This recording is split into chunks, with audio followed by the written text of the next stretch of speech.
Right, let's get into our games of the week on ESPN Player. Who else but our resident college expert on the Nat Coombs Show? I think I should refer to it as the NC Show because I can't bring myself to say my own name in that respect. Ben Isaacs, good to see you, man. So let us start with the number 3 seed Georgia taking on South Carolina. Georgia have to keep on winning games like this to stay in that playoff discussion, don't they? They do, but it's not just winning. They've got to win big. And they've basically got to get style points.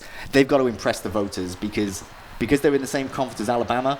If they win out and they win their division, they've got to match up with Alabama for the SEC championship in Atlanta, which if they have done impressively well, beaten teams like South Carolina convincingly, and then lose a close game to Alabama, they could stay in that top 4. So Georgia have to just hammer these teams, really show what they're made of, because it's then not over if they lose to Alabama. You got star points for that jumper, I should point out. Star points, fascinating. Tell me more about star points. Well, there's a lot of times a team will be kind of scraping through. So if you... Because there's a big committee of people who sit together and they watch all these games, and they want to see a team that will be a complete team, and they'll want to see teams that will dominate in all phases. So it's just it's not just highlight reel explosive offense, it's a combination, it's a balanced side. Yeah, absolutely. Okay. Because the sort of things that when you're watching the highlights, you don't necessarily see that there's a stopping those teams on 3rd and 2 and kind of stuffing the run. Those are the teams that those are the things the voters are watching out for. They want complete performances. Probably even more so actually the kind of purist side of it. All right, let's move on to the number 16 seed Michigan. Oh, things are not rosy for them this season.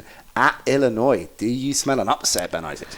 I'm not sure I do, but I think the Illini can keep this close, and if they do, it's going to be running the ball. Reggie Corbin, who could well be in the NFL as a running back next season, he's a senior. He came back for kind of one more shot at Illinois, and obviously Michigan have not been great. They started the season as one of the playoff contenders, but they've already got a loss on their resume, which is bad, because they've still got Ohio State, and Jim Harbaugh's not ever beaten Ohio State. If he loses against Ohio State, or if they lose against Ohio State, is he done, do you think? Probably. And maybe he'll then be back in the NFL. Maybe we'll see him in Washington.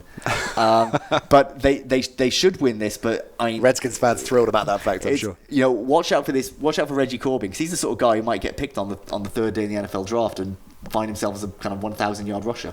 There you go. We'll write down that name. On to Florida State at the number 2 seed, Clemson. This is presumably one-way traffic. What does happen if the improbable happens and Florida State win? Do you know what happens? Clemson's season will be over. Really? It will be done, because they've got a weak schedule. The ACC is having a down year, and Florida State have been very disappointing. So if Clemson lose this, they don't have enough signature wins coming up on their schedule to show the voters. So we were talking about Georgia, and let's say Georgia run the table but lose to Alabama. A one-loss Georgia, who've only lost to Alabama, rather than this Clemson team. Clemson have looked fantastic in all their games, but they're playing absolute nobodies. Doesn't that open up the argument then?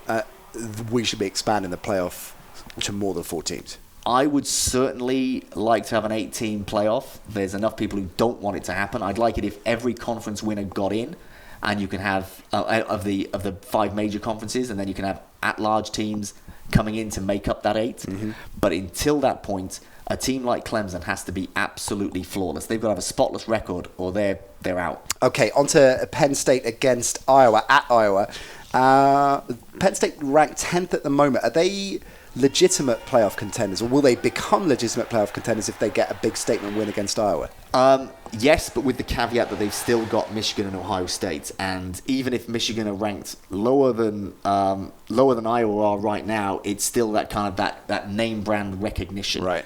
But that Ohio State game will be key. If they can win those games, then they will be in the Big Ten championship game against either Wisconsin or Minnesota, a game they would be favored to win. So they are legitimate contenders, and this is a big step towards doing that. But they've still got to beat Ohio State. One more for you, and it's a goodie. Florida at LSU. Who needs to win more? I would say LSU, purely because they had higher expectations going into this season. Florida have improved more than people would have expected. However, I think it's a must-win for both. Because that SEC is so loaded, Auburn have already got a loss, but they're good. You've got Georgia, you've got Alabama. One of these teams is going to fall by the wayside. And these are two of the best teams in the nation. You've got number 7 and number 5. And in a way, their season will be over on Saturday night. I don't know who that's going to be. I think it's probably going to be Florida, though, because last week they had a fantastic win against Auburn. They were at home against Auburn. 2 ranked teams. Florida is the underdogs, and anyone who watches College Game Day knows the Bear, who makes fantastic predictions. He is like the guy. And he tweeted out a stat saying that ranked teams that have pulled an upset, a home upset, who then have the following week have another ranked team and they're the underdog away, they almost always lose. It's just too tough to have that emotional victory and then have to raise it again. Pick it up again. Night games at LSU are absolutely unreal. That if you were going to show someone, if you were going to say, if an alien landed and said, I want to show you college football, that's the game, because it is going to be in Death Valley. It is going to be super loud. It's a rivalry game. It's the SEC. It's the best conference in the nation. That's an amazing game. Love it. And you can catch it on ESPN Player. You can catch this man on the Friday pod. Hope you enjoyed the Nat Coombs Show presented by Paddy Power Fantasy. There's plenty more where that came from. Just click subscribe to ESPN UK and you won't miss a trick.